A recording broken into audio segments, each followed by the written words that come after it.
અમારી યોગ વેદાંત સેવા સમિતિ તરફથી શાળા સંચાલક શ્રી ધર્મેશભાઈ તેમજ અહીંનો તમામ સ્ટાફ જેમણે અમને ખૂબ સહકાર આપ્યો એમનો પણ હું આભાર માનીશ.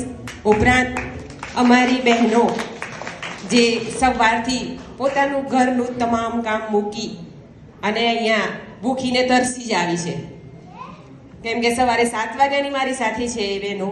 અમે સવારે 7 વાગે કેએનસામાં પહેલાં કામ કર્યું અને પછી અહીંયા આવ્યા છીએ.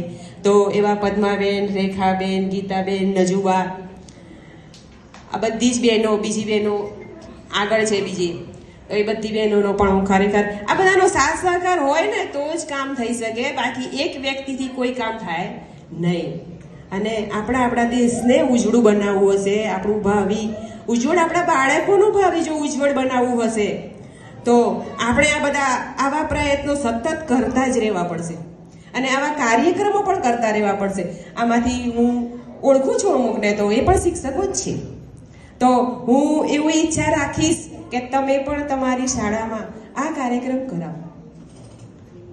તમે પણ તમારા બાળકને તો આ સંસ્કાર આપો, પણ તમારી શાળાના બાળકો એ પણ તમારા જ છે, આપણા દેશનું ભાવિ છે, એમને પણ સારા સંસ્કારો મળી રહે એવો આપણે પ્રયત્ન કરીએ. અને જો તમારે અમારી કોઈ મદદની જરૂર હશે તો અમે તમને ચોક્કસ સાથ સહકાર આપીશું. ફરી એકવાર આપ સૌનો હૃદયપૂર્વક આભાર. હરિ ઓમ.